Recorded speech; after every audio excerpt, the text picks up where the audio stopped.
Ladies and gentlemen, now it's too late with Alan Mosley. Guys, welcome back for another episode of It's Too Late. I am your host, Alan Mosley, joined as always by the number one producer in late night. It's Sherry Voluntary. Sherry, Hey, how are you doing? I'm alive tonight. It's been one heck of a day, Alan.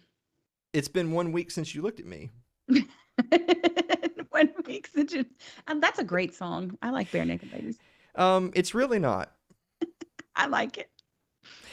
So anyway, saw in the news right before we got to record this week. I would like to think our last week's episode played some small part in Governor Andrew Cuomo resigning as governor of New York. Do we have a picture of Cuomo? Yeah, there he is, right there. Andrew Cuomo's reign of terror is over. And, you know, we talked about this a little bit before, is that, you know, there was a lot of pressure on him to resign. I mean, rightfully so, but there was a lot of pressure from his side of the political aisle, right? Like you had Mayor Bill de Blasio of New York City. You had President Biden was saying that he should resign. There was all manner of representatives and senators that saying he should resign. And so, I mean, you can definitely say that this is like the political end of Andrew Cuomo. I don't think we're going to see any more of him anytime soon. All the other rapists said he should resign. Yeah, all the other rapists said that he should resign. But the thing is, though, is he was really resolute to not resign until he did. And he wouldn't be the first one to ever do that. But it also made me think, I think that there was probably someone behind the scenes that told him that if you don't want to get Epsteined, you better be leaving office because it's going to be for the good of the party. And sure enough, Sherry, do you know what today is the anniversary of? Today is the anniversary of when they found Jeffrey Epstein dead. August 10th. Ooh, is it? Yes, I know. I can't. Like, isn't it like a weird coincidence that it fell down like that? Yes, you know, you're gonna have a bunch of the like conspiracy people on YouTube that make videos connecting weird things. They're gonna be saying this is some kind of cult significance for these people. I mean, I can hear it now. Well, speaking of a random coincidence, this is also today's the birthday of the official fiance of It's Too Late with Alan Mosley. Our dear AK. This is her birthday. She turned 26 years young. I say, you know, she's not handling it particularly well. I gotta tell on her. But this is her birthday, and she's also a really big fan of the show Friends. And wouldn't you know it, on the same day of her birthday, there's these rumors coming out from the celebrity Twitter sphere that actors David Schwimmer and Jennifer Aniston are reportedly dating. Ross and Rachel from the show apparently have now hooked up in real life. Do we have a picture of Ross and Rachel? Yeah, there they are. Ross and Rachel are apparently now dating IRL. Wow. Were you a big fan of the show Friends, Sherry?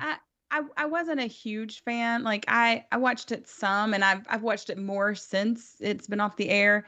But it wasn't a weekly viewing thing for me. I was too busy, you know, in the cult at that point. So I don't know who needs to hear this, but if you can hear me, the shows Friends and Gilmore Girls are just awful. I know who you're talking to. Just awful. Yeah. I'll tell you what else is just awful. Disney has opened up a brand new luxury hotel. It's called the Disney Star Wars Galactic Star Cruiser Hotel. Take a look at this. The Disney Galactic Star Cruiser Hotel, but the prices have been released. I want to read a little bit for you, Sherry, because this is where we're sending you. You won the prize. This is where we're going to send you and one guest. Oh boy. It's a 2-night experience. So this package is for basically a 2-night stay at a hotel. Right. That costs you $4,809. So almost $5,000 for a 2-night stay at a hotel for 2 adults. If you add any children, it bumps up to over $5,000. If there's as many as 4 people in the room, it's $6,000 for a 2-night experience at the Star Wars Galactic Star Cruiser Hotel. All the privileged are gonna love this. Well, it got me to thinking that, you know, a lot of people and rightfully so, criticized Disney for what a terrible job they've done with the Star Wars IP since taking it over, and the Disney trilogy in movies was just atrocious. Mm-hmm. And I really like, I hope that this is like the death knell for them. I hope this thing Oh, just crashes and burns, and it couldn't happen to nicer people. But they actually have in the article right here that now that price does include, you know, a bunch of stuff. Like it includes your food, but it includes beverages, but only non-alcoholic beverages. And it says here in the article, you know, for $5,000 for accommodations for 2 guests in a studio, you know, they could have thrown in a space beer or two. And that got me to thinking we should do that. What would you expect to get for a $5,000 stay at the Galactic Star Cruiser Hotel? I'll start. I would expect for them to take me to a galaxy far, far away. What about you, Sherry? I think, for that kind of money, they could have the Cantina band come and play Lofty Neck to me personally. Okay, that makes sense. I think for $5,000 they should really be igniting my lightsaber. Ooh, I think that they should, for $5,000, they should be able to keep out those pesky sand people. Fucking dingers, am I And right? I like that one. for $5,000, boy, our guest tonight's gonna say I really shouldn't have appeared on this show. This was a mistake. For $5,000, I think that I should be getting a dance from my own Twilight girl, if you know what I mean. Oh, yeah. And Mm. I think for $5,000 a night, I should be able to make the Kessel run in 1 parsec. I think we shouldn't do this anymore. I think that we'll end on that one. Our fun has been had. Speaking of dingers, this actually comes from our good friend Will Porter. Now, Will Porter was on the show just a few weeks ago. Yeah. Writes for the Libertarian Institute, writes for RT. And one of the articles he shared the other night was, "It's Dinger. Colorado Rockies say fan yelled name of mascot after team and league accuse him of hurling a racial slur at player." Now, I want you to take a look at that picture there on the left. That's the mascot for the Colorado Rockies. His name is Dinger. Dinger. Dinger. Goddamn dingers. So now, something that happens a lot nowadays in these ballparks, because, like, look, taunting and heckling of players and officials has been a part of sports basically forever. That's a part of sports. Yeah. But what actually happened is that the fan in the stand was yelling to try to get Dinger's attention. But the people on the field thought that he was yelling a different word. And so they were going to throw him out and ban him from the park until they realized, no, actual evidence does show that he was yelling Dinger. Dinger. Goddamn dingers. Am I right, Sherry? So that actually reminded me, before we take our first break, I'm going to tell a little anecdote from my past. Now, I have never been one with Uncle Alan. I have never been one to attend a sporting event and yell anything uncouth at the young men playing the game or the officials. Right. But I've certainly known people who have. So, back when I was in school, I went to Columbia Central High School here in Middle Tennessee, and in our little district or whatever, we were playing basketball against Lawrence County, and we were on the road. We got the student section together. We went on the road to see the team play at Lawrence County. Now, for people who are not familiar with this area, that's out in the sticks. Backwoods and white folks.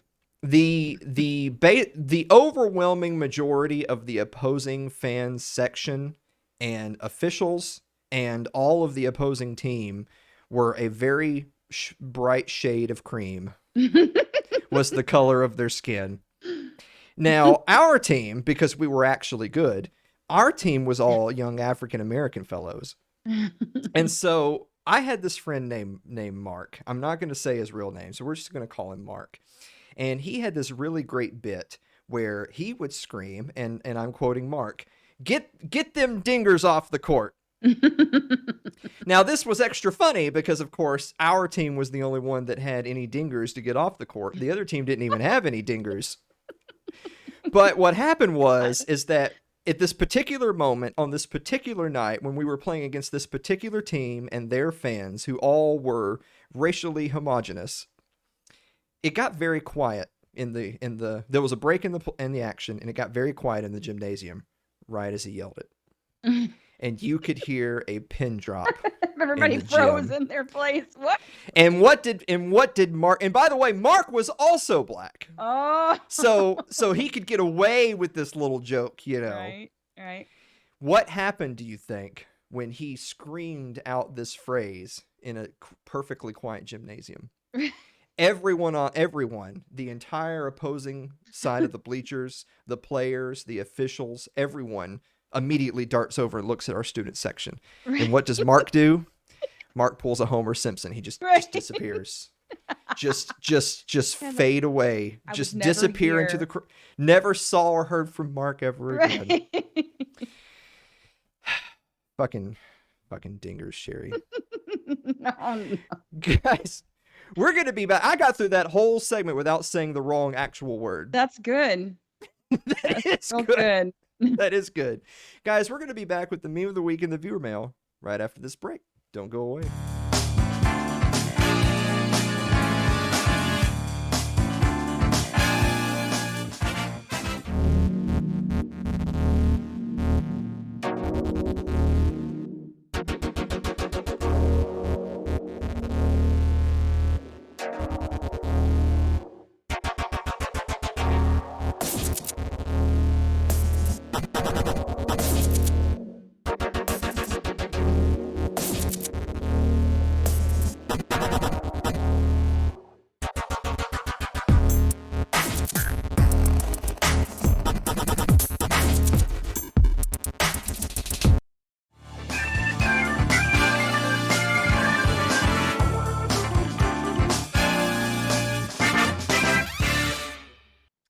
Sherry, have you ever known any dingers?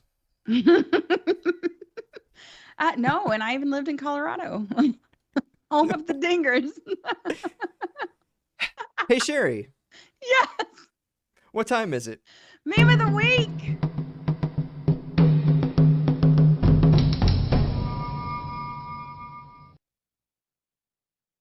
It's the anniversary of Jeffrey Epstein.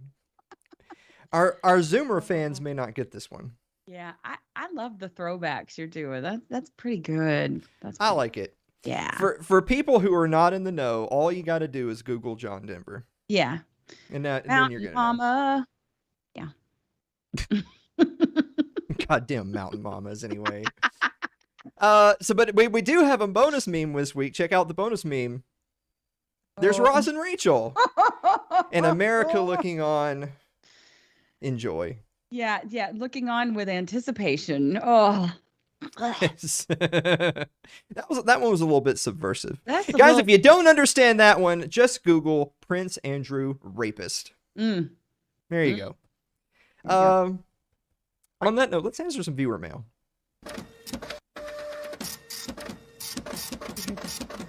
I love that sound. Yeah, so good. The old days.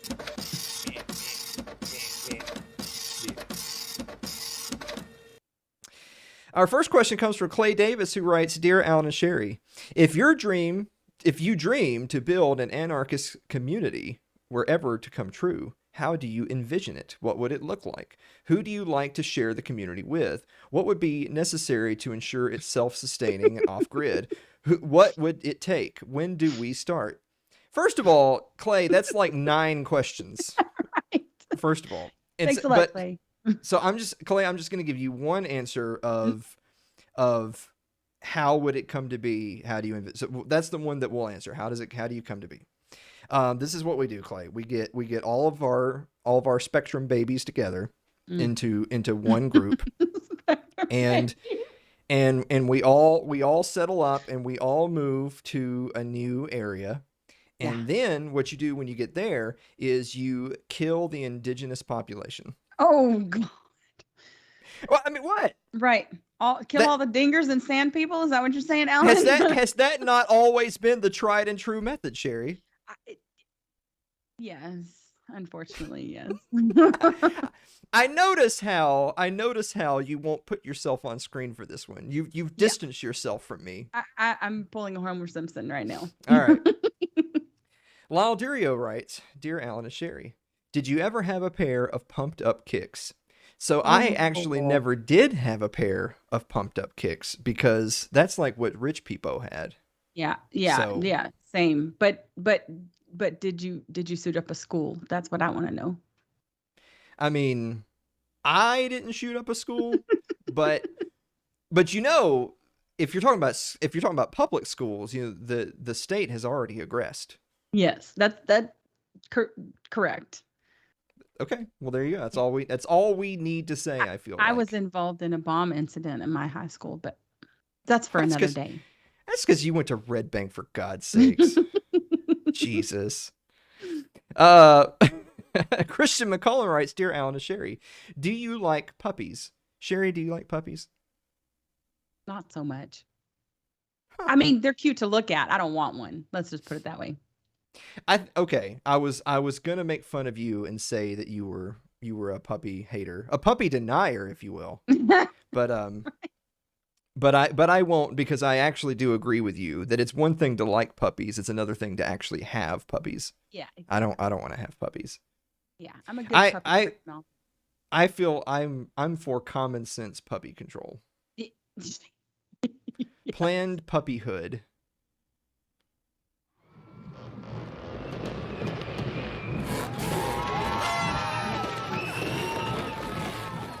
I, it got really quiet on the show, and I look over at the monitor and I see things are just happening. Things are just happening on the show without my knowledge or consent. I thought There you you people go. were into voluntarious stuff. I mean, mostly. Goddamn dingers. Andrew Avery writes, "Dear Alan and Sherry, this is getting way out of hand. Should you shout out to the people who don't know what the opposite of in is?" And so I'm gonna give Andrew a pass this week. I know he had a really busy week, and he Yeah, only he only submitted the pun like right at the last possible right. second. Which is not And like him. not only is that not like him, that's not even a pun. I'm pretty sure that's Right. just a typo. So Andrew, Fare thee well. yeah, we'll expect. I feel like he should give us two next week. Yeah. Oh, I bet he will. He can do it. Okay. Come on, All right. Andrew. We're counting on All you. right. Michael Clark writes, "Dear Alan and Sherry, you're hosting a party, and a close friend dares you to invite one high-ranking or very popular Democrat. Who do you invite and why?" Sherry, what Oh, popular Democrat are you inviting to your party? um, Bill Clinton. Oh my God. He knows how to Jeez. party. I mean, Hunter Biden knows how to party. Yeah. I Oh, thought I you could. you talked about that last week, but Well, Bill is he high Clinton, ranking though? He's he's somebody's or son. it says or very popular in the Okay. question. Okay. Well, that he would do Maybe if you different. listened to Mike Moore, you wouldn't have so many problems. Boo. But I'm actually a little bit off put that your answer was Bill Clinton. I'm not gonna lie. I didn't have time to think about it, Alan. All right. Um, I mean Nancy Pelosi. the answer's got to be AOC. Oh, yeah, and boobage. Yeah. All right. MD Culp writes, "Dear Alan and Sherry, do you watch sci-fi? If so, have you ever watched The Expanse?" Ooh, I'm on the ooh, last season of The Expanse right now. Sherry, I know you've seen The Expanse. Did you like it? ooh, it's so good. I love it actually. I think it's very well done and I've really enjoyed the story. So yeah, I love it. So I'm finishing the final season of The Expanse right now, and I think my favorite thing so far, not even just the character Amos, but Mhm. specifically about him talking about people getting caught up in the churn. Yeah. That's I've actually used that vernacular in conversation now several times when people have said, "Oh, did you hear what happened to so and so?" My answer, they just got caught up in the churn. Yeah, it's It happens. such a great written character. I mean, it really Yeah. is. I could All talk right. like what's her face the rest of the show. You talking about Avasarala? Yeah, Is that it? Avasarala, yeah. Yeah. Talk about a character. Like I really appreciate an actress thriving in Hollywood, even though she's smoked 8 million cigars. Like, Right. Jesus Christ. I just need one more. Yeah. Rachel Watson Kelly writes, "Dear Alan and Sherry, what are you planting in your fall garden?"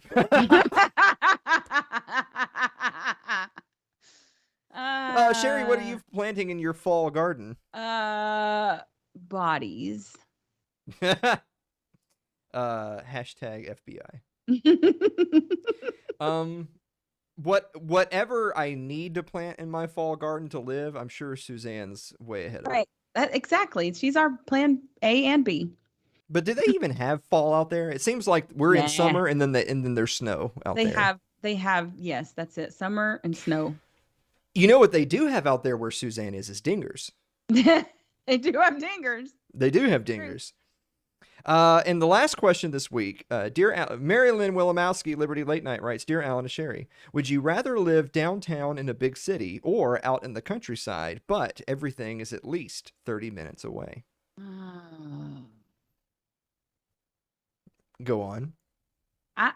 Okay, so I am torn on this one because sometimes I fantasize about like having a loft downtown because I'm single lady on the town now. But mostly I think I would want to live out. I like land, I like privacy, all that stuff. So I already have to drive 30 minutes to get a lot of things, so might as well be out in the country. Yeah, I mean, like there's definitely things that are attractive about being in town if you could Yeah. like afford a life of luxury as Mhm. opposed to just being in the projects or whatever. Right, being But poor downtown sucks. but I feel like both the more realistic option and I really enjoy peace and quiet because Mhm. I work from home and we record and do things. So I don't want a bunch of sirens and stuff, outside. So I think I would probably pick being out in the country. Yeah. Plus, if you're in the city, there's a bunch of dingers. So Right, right. And you can yeah, explode things out in the country and shoot your guns. I mean, I'm only they in shoot their guns in the city though. So right, right. I'm just yeah, right out in the county, inside the county, and people shoot their guns out here in my neighborhood. Like it's yeah, good times. yeah. It is good times. Literally, as we're getting ready to go to commercial break, I'm sitting here wondering how I can fit Dinger into the title of this week's episode. Ding dong, dinger dongers. Yeah, I don't know. That's terrible. Good effort, Sherry. Thanks so much. Guys, we're going to be back with tonight's guest right after this break. Don't go away.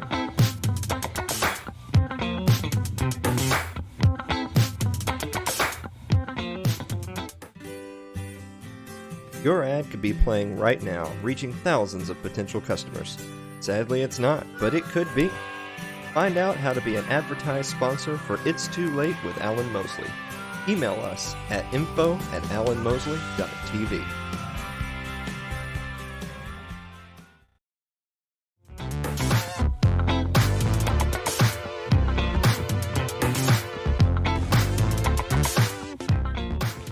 Guys, welcome back to the show. Our guests tonight are representatives of the brand new voluntarist charitable organization known as Voluntary Virtue that hopes to help create a world where charitable actions are done for those in need solely through the motivations of virtuous individuals.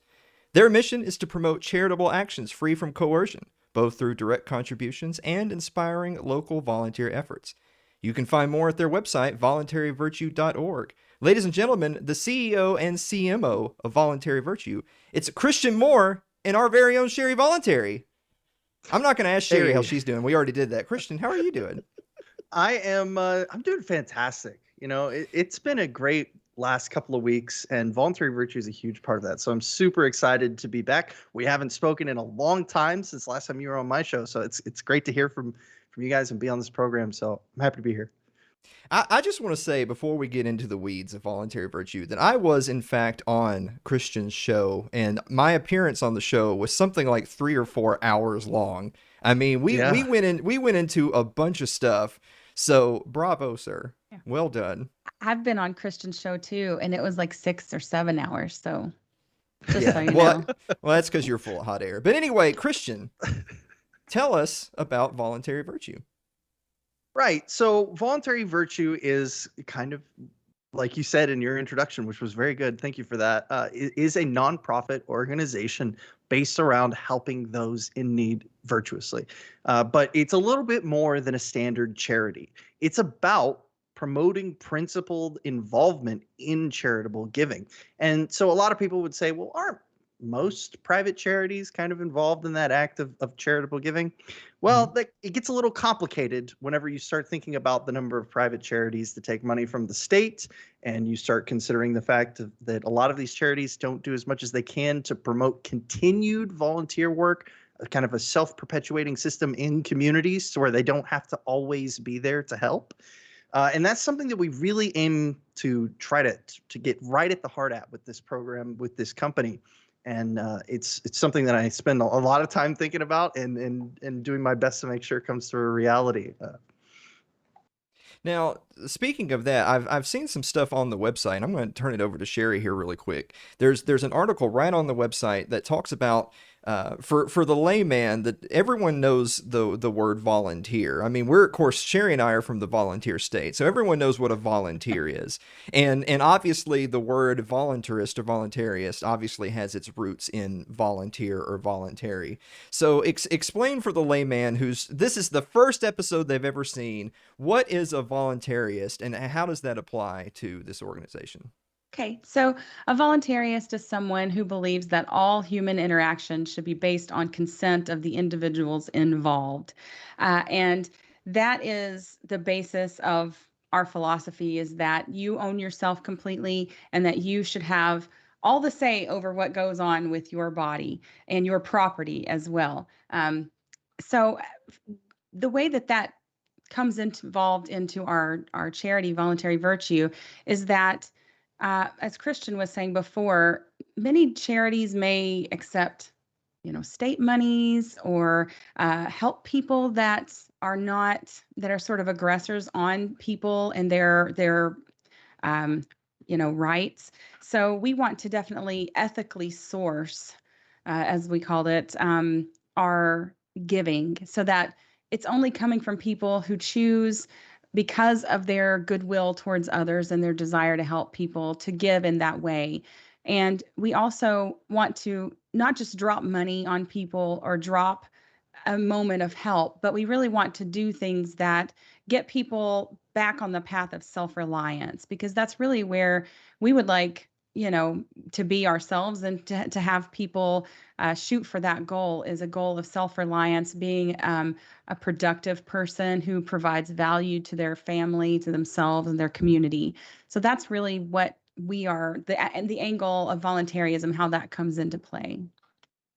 Now that's an interesting point because I know a lot of people when they criticize something like government welfare, beyond the fact that it's technically coercion in the sense of they're using tax dollars, which is stolen money, but not just that, but it's the principle of the matter that welfare makes people dependent on the state rather than empowering them to do better for themselves. So I'll turn this back over to Christian. What are some ideas that you guys might have in mind to do that, to really expound on the empowering people to help themselves as opposed to being reliant on handouts? Well, this is actually a great opportunity to talk about one of the programs that we've developed along with the company called the Tactical Charity Society. And this is a group that we formed to really help mobilize people to get involved on their own terms, right? Because the dream at the end of the day is that if voluntary virtue was to disappear from the face of the earth, people would still be continuing its mission, right? If the state came in, whacked us up over the side of the head and said, you can't do this anymore or whatever, we get coerced out of it or something like that. We want to leave behind ways for people to be involved communally in this giving. And a great example of that could just be checking up on your neighbors and family. If you know someone's going through a hard time, reach out to them. If somebody's having trouble that let's say they lost their job because the government shut down their business during the craziness of the last year and a half, and they need some help to get by, and their choices are to either lose their home or go to the government, offer to help them. You have an opportunity to make a massive impact in somebody's life virtuously and to help. You're essentially, think about it this way, you're basically replacing what the state justifies itself for existing for. Whenever you go in and you help these people, you're basically saying, we don't need you, we've got each other. And to me, that's a really powerful message and something that I want to help get out there as much as we can. Now that kind of brings up an interesting point. I'll turn this over to both of you guys to kind of bat this around. With a lot of organizations, and you know, I know it's been said many times, and I don't have the data right offhand, that Americans in particular are if not among, they're the most charitable people in the world. You look at the millions and millions of dollars that Americans give charity every single year, despite the fact that they're having so much of their money taken out of their paychecks through taxes, property taxes, sales taxes, et cetera, et cetera. And yet people still figure out a way to dig deep to help out each other. But one of the concerns a lot of people rightly have with a lot of charities is, well, what's my money going towards? And you see that people bat around that idea of the law of, well, they really only have to dedicate 10%. The Red Cross, for instance, they really only have to give 10%. The other 90% can go to administrative costs. So how is voluntary virtue different in that regard? Well, the first thing is, and sorry, Sherry, I want to take this one because No, this go is right ahead. really important to me. Sure. We are 100% financially transparent. Every single expense, transaction, donation, everything. Donations won't have direct names given to the public, obviously, but you will know exactly how much money we made every month, how much we spent on what, as if we were itemizing for a coercion form or something like that. We want this to be we want to build trust with people, because I totally understand where someone's coming from when they look at charities and they say these things get bloated and they get inefficient and they're almost just as bad as government as far as the money going to help people. And I resonate with that a lot. It's something that I thought about a lot whenever I was just, before I even got involved in charity work. And so that's one of the ways that we're going to go about addressing that. But the other way that we're going to do our best is through this communal involvement, because by getting other members of the community engaged, not with their money, but with their time, with their manpower, we can get rid of a lot of that bloated overhead, money transferring here and there, and making sure that people get the help they need as efficiently and effectively as possible. That's essentially our number two goal after being principled and ethical people. So Yeah, just to add to what Christian was saying, everybody knows that the government is inefficient. Even people who want government programs will acknowledge that most of that money doesn't go to the programs that it's intended to go to. So I think everybody can sort of get that sense and really wants to help people in a way that goes directly to them and is impactful, because why bother if you're not? And the other aspect of that he mentioned, community, that really is such an important part. And I think one of the biggest things for me personally that I see through doing this is I really believe and have seen throughout my life where government has degraded communities, and a lot of people don't know their neighbors and they don't know how to help people who are right around the corner from them, because they've been disempowered from doing that. Whereas, the government, all the rhetoric talks about empowering people and helping people, but really it makes them reliant on the government rather than a community that wants, if my neighbor is suffering and they're having a hard time, I want them to get better, do better, whatever it is. And I want to help them do that. And so I've seen where communities have really been destroyed by government interventions. Like, instead of in a small case that anyone can understand, your neighbor's lawn is the yard's too high, and people will often call the authorities, the city, on them, or the county.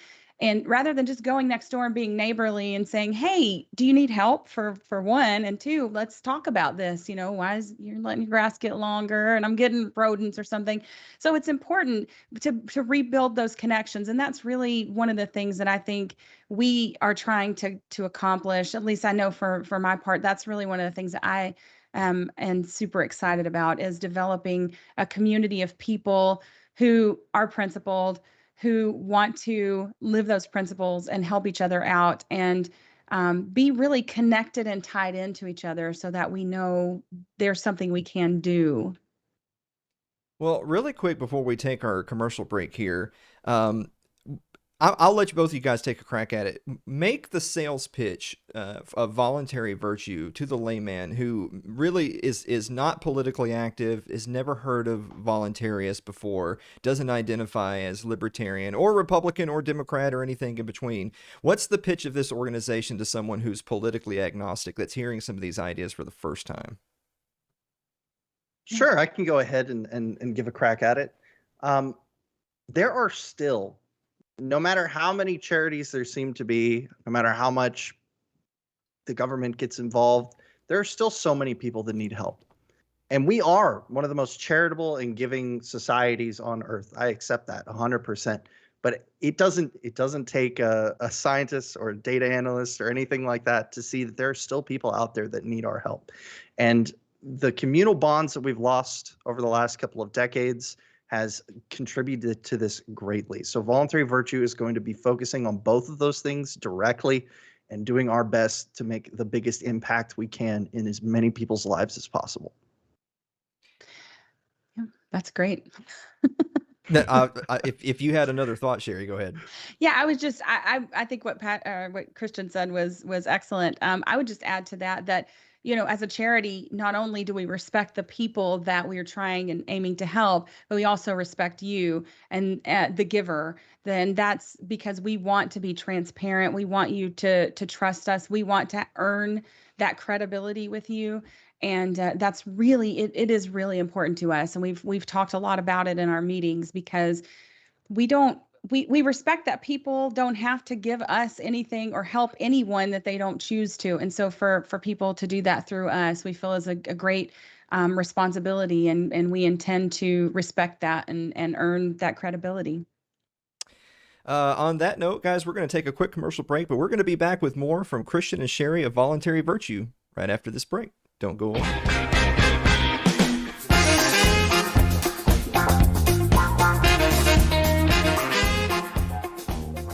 If you're enjoying tonight's show, consider supporting the program by becoming a member of our Patreon.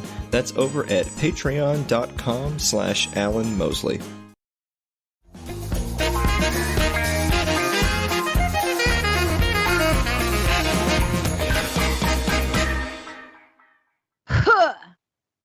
I swear to God, it gets later every single week, Sherry. Eventually, this is what's going to happen. Eventually, we're going to get to a point where, like, when I'm saying, guys, we'll be right back after this last break, you'll just, and people, what the hell just happened? Guys, welcome back to the show. We're joined this week by Christian Moore, CEO, and Sherry Voluntary, CMO of Voluntary Virtue. Guys, I'm going to play devil's advocate with you here just for a moment. Now, we talked a little bit about the transparency of your organization. I think that's very admirable. But at the same time, an organization has to prosper. You guys have to get donations. You have to have staying power. People are gonna be relying on you. But you talk so much about empowering communities and people to help themselves. So, devil's advocate question: what about people who are concerned about the longevity of your organization? If you're helping people help themselves as opposed to having help for yourselves. Yes, please. I mean, that would be amazing if we worked so well and did so much that people didn't need us anymore. That'd be a wonderful world to live in. And so I think for us, it's not about having an organization and saying, "Oh, we run this thing and we do this thing." It's really to help people, and it's really to give people ways to help other people and build community. So for us, if that's accomplished and our mission is done, then see you later. We'll go off to other things. That's the point. We want to get people back to recognizing that you don't need permission to help people, right? You are you have your own agency, and you get to see the need in your community and go out there, go forth and do things to help people that need help. So I think that'd be great if we eventually didn't have to do our job. Well, Voluntary Virtue really comes off to me so far as a very grassroots kind of an organization, kind of building from the bottom up, and that's great. But with that said, are there any really like large scale projects or long term type outlooks or major events or annual type get-togethers that you guys already have planned? Well, that's actually fantastic because I wanted to talk about our first event that we've got coming up, which is called the Celebration of Freedom and Bovinity Festival, or if Ooh. you'd like, we could call it MooFest. Food fest. I Yeah. would like Yeah. Moo Fest. Go on. So essentially what this is us getting out there and showing that we mean business, right?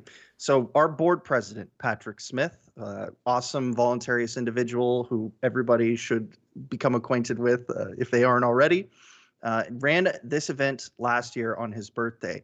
And we, as Voluntary Virtue, saw an opportunity to do it once again, but with the power of the nonprofit behind it. And what we're going to be doing a lot with this is the primary goal, obviously, is to feed the homeless, which to a lot of people may seem like not the most direct usage, right? Like there's plenty of other people in cases that could perhaps use more money more directly, which we will certainly be looking into in the future. But what this gives us the opportunity to do is start first with the community. By having a sort of event like this, we can start from the very beginning and show that we mean business when we want to help get other people involved in charitable action. So we're going to have steaks, bacon wrapped filet mignons, all the fixings, grills running, and we're going to be feeding every single hungry mouth on the south side of Dallas that needs it. And we're going to get as many people involved as we can in doing so. Christian, where are you from originally? I am from Houston, Texas. You're from Houston, Texas. Now that's very interesting to me because me and Sherry are from the actual South, not Texas. And I have never heard anyone enunciate the letter G on fixings. It's fixins, Yeah. son. Fixins. As you were talking, I looked Sorry. over at Sherry and she was like, "What the hell did he just say to me?" I guess I'm just a city slicker these days. I've been He's in got hill some of country that for book too long. learning. Yeah, He's all uppity now, Well, haven't had enough PBRs for my southern accent to come out. I'm sorry. rising above his raisin. well, you know what? That actually gives me an interesting segue to another question I had for you guys, which is, how does voluntary virtue go about deciding? Because I mean, no matter what the organization is, big or small, there's finite resources, and you're trying to decide where best to apply those resources.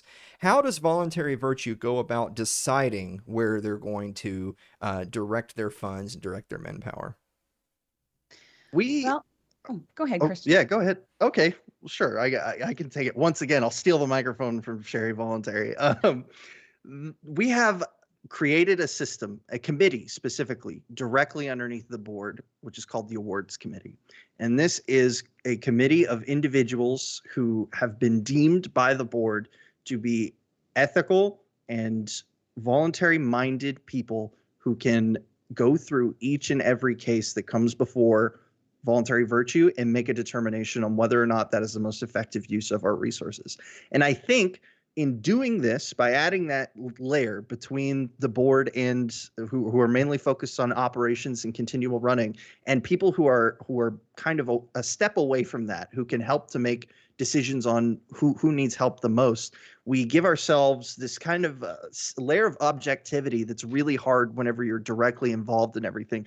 And that's another place that I think a lot of other smaller charities, it's a resource that they don't have. But thanks to the people that comprise Voluntary Virtue and the connections that we have, there are so many wonderful, amazing, ethical people out there who want to be a part of helping in this process that I have absolutely zero doubt that every decision that committee makes will be the best possible decision one could possibly make.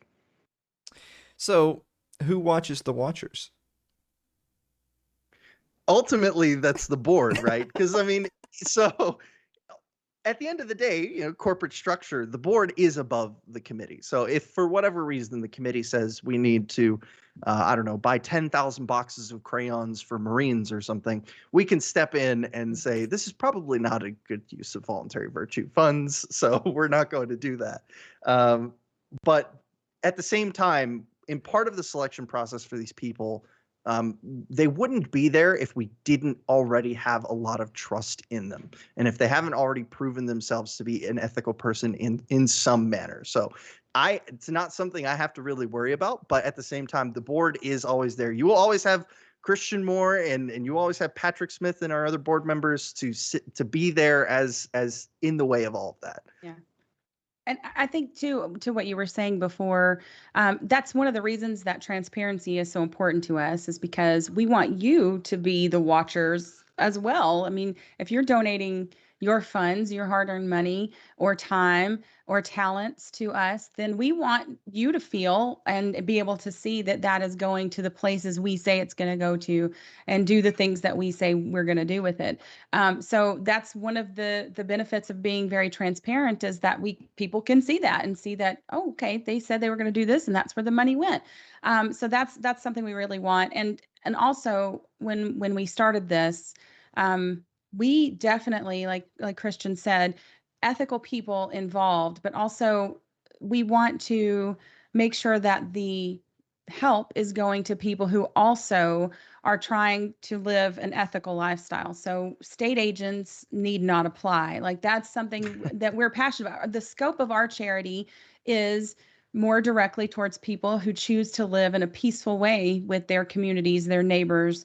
And so that's just, every organization has to have a scope, because like you said, the resources are finite and you can't just help everywhere and everyone. That's too big of a proposition for us.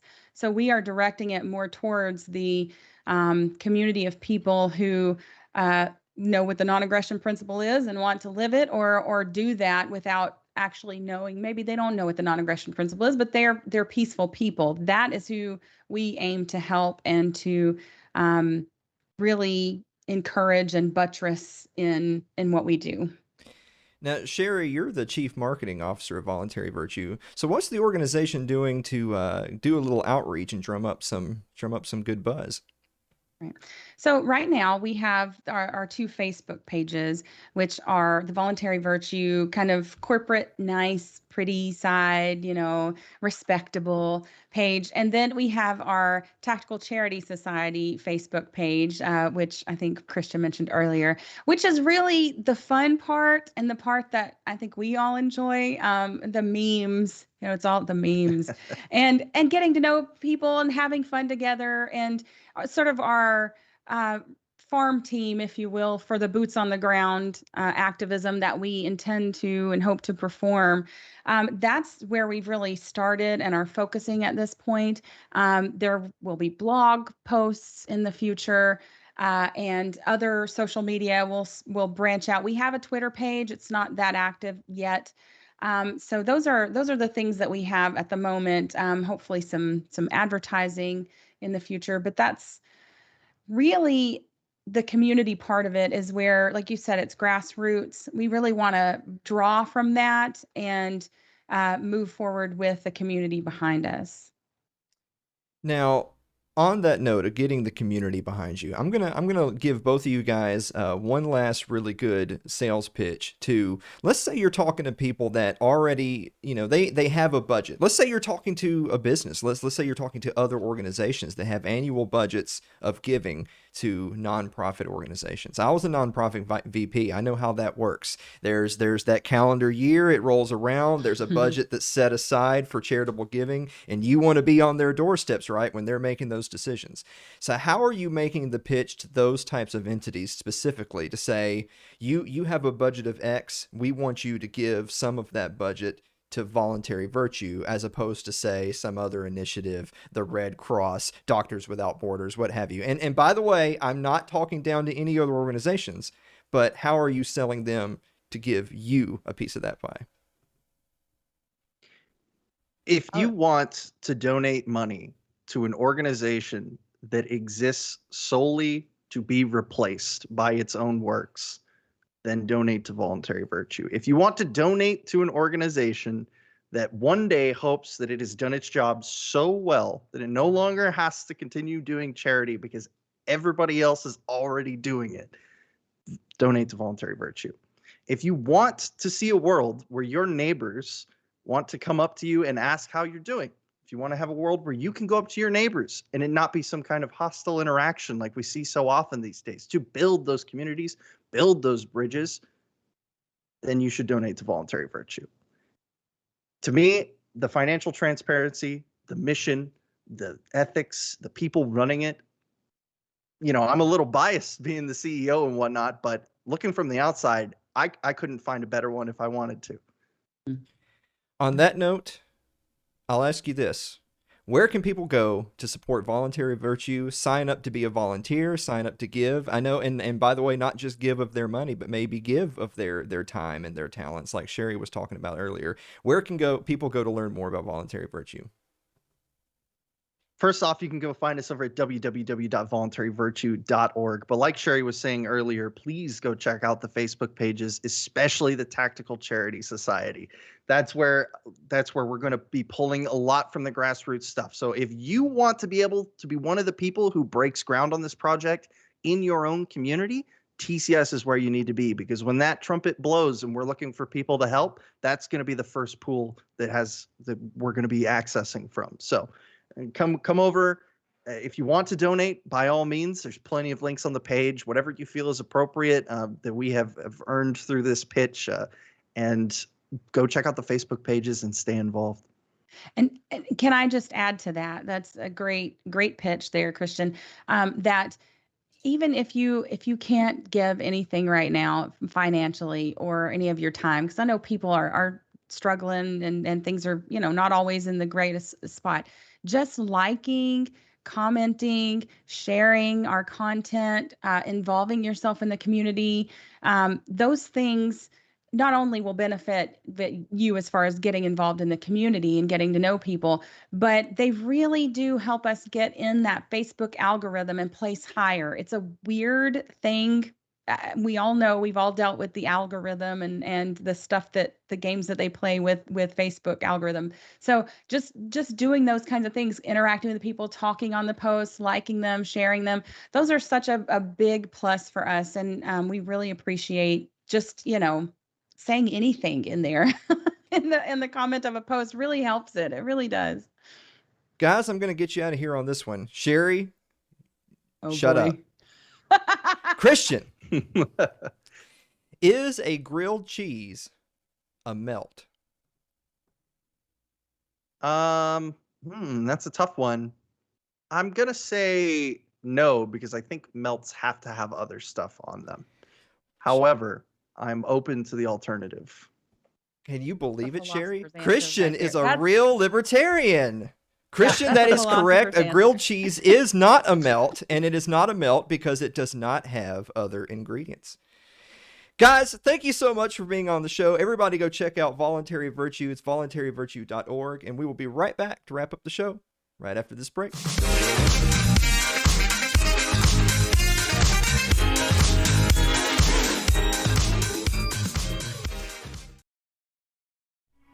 Tonight's show was sponsored by the Counter Narrative Report. The CNR is all about bringing you a rational look at the supposed official narratives being peddled by big tech and the corporate press. Cut through the propaganda and enjoy a safe haven for the free expression of ideas, as well as joining a free interactive online forum by visiting the Counter Narrative Report at www.the-cnr.com. That's www.the-cnr.com.